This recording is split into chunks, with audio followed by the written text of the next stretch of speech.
CHAPTER IV of the Zeppelin's Passenger by E. Phillips Oppenheim. This recording is in the public domain. Recording by Tom Weiss. A new tenseness seemed to have crept into the situation. The conversation, never without its emotional tendencies, at once changed its character. Philippa, cold and reserved, with a threat lurking all the time in her tone and manner, became its guiding spirit.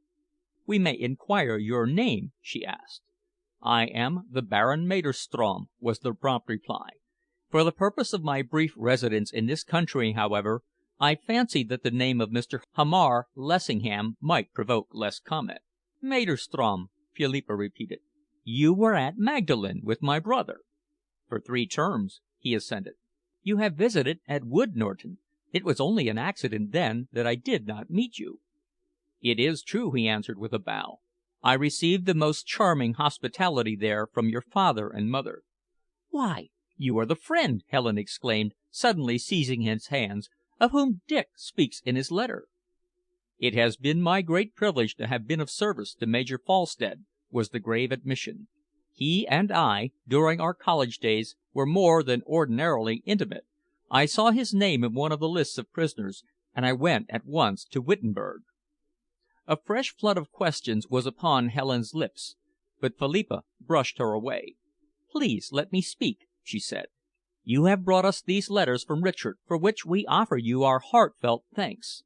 But you did not risk your liberty, perhaps your life, to come here simply as his ambassador. There is something beyond this in your visit to this country.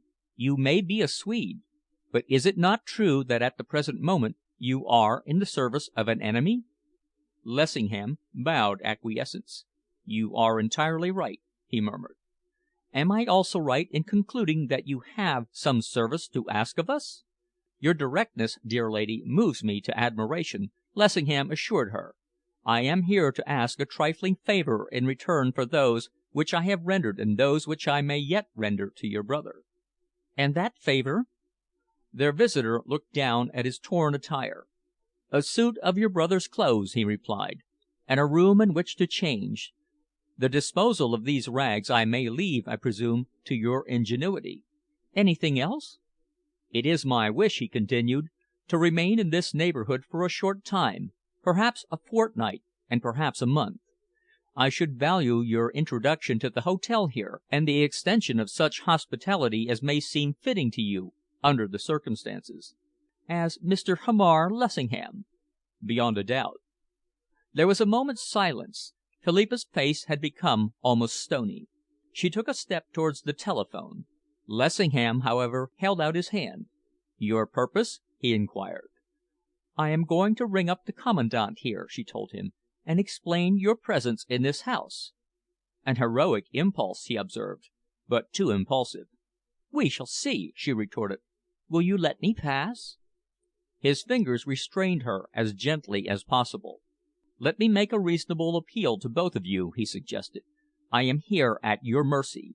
I promise you that under no circumstances will I attempt any measure of violence. From any fear of that, I trust my name and my friendship with your brother will be sufficient guarantee." "Continue, then," Philippa assented. "You will give me 10 minutes in which to state my case," he begged. "We must!" Helen exclaimed. "We must, Philippa, please." "You shall have your 10 minutes," Philippa conceded. He abandoned his attitude of watchfulness and moved back on to the hearthrug, his hands behind him. He addressed himself to Philippa. It was Philippa who had become his judge. "I will claim nothing from you," he began, "for the services which I have rendered to Richard. Our friendship was a real thing, and on finding him in such straits, I would gladly, under any circumstances, have done all that I have done. I am well paid for this by the thanks which you have already proffered me." "No thanks? Nothing that we could do for you would be sufficient recompense," Helen declared energetically. "Let me speak for a moment of the future," he continued. "Supposing you ring that telephone and hand me over to the authorities here.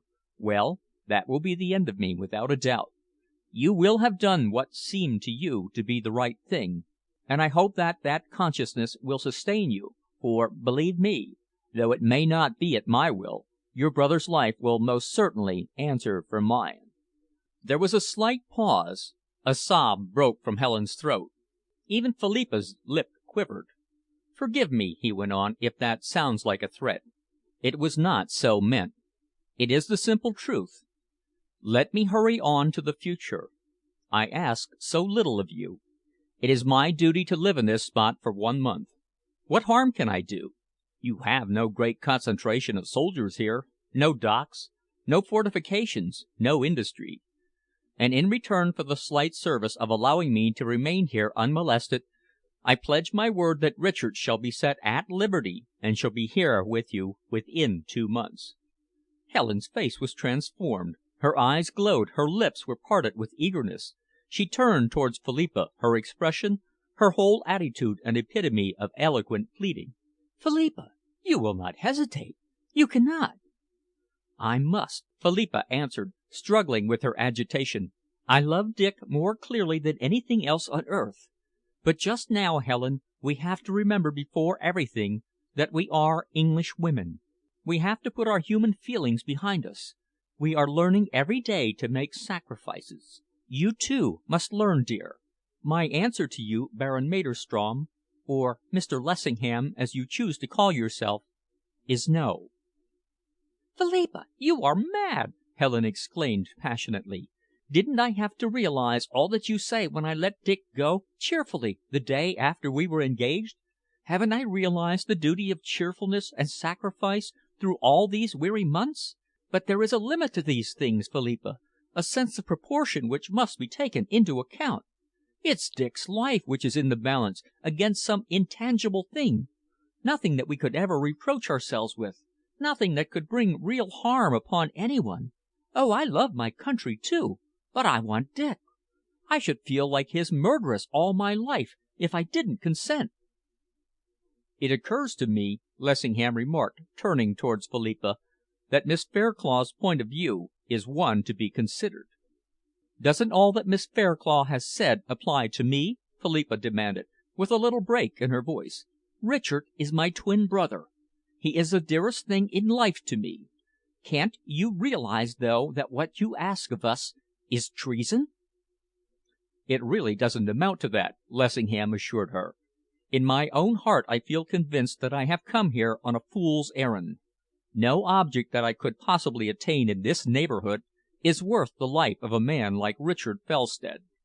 "Oh, he's right!" Helen exclaimed. "Think, Philippa, what is there here which the whole world might not know? There are no secrets in Dreymarsh. We are miles away from everywhere. For my sake, Philippa, I implore you not to be unreasonable." "In plain words," Lessingham intervened, "do not be quixotic, Lady Cranston. There is just an idea on one side, your brother's life on the other. You see, the scales do not balance." "Can't you realize, though," Philippa answered, "what that idea means? It is part of one's soul that one gives when one departs from a principle." "What are principles against love?" Helen demanded almost fiercely. "A sister may prate about them, Philippa. A wife couldn't. I'd sacrifice every principle I ever had, every scrap of self-respect, myself and all that belongs to me, to save Dick's life." There was a brief, throbbing silence. Helen was feverishly clutching Philippa's hand. Lessingham's eyes were fixed upon the tortured face into which he gazed.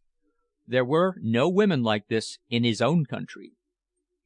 "Dear lady," he said, and for the first time his own voice shook, "I abandon my arguments. I beg you to act as you think best for your own future happiness. The chances of life or death are not great things for either men like your brother or for me. I would not purchase my end, nor he his life, at the expense of your suffering. You see, I stand on one side. The telephone is there for your use."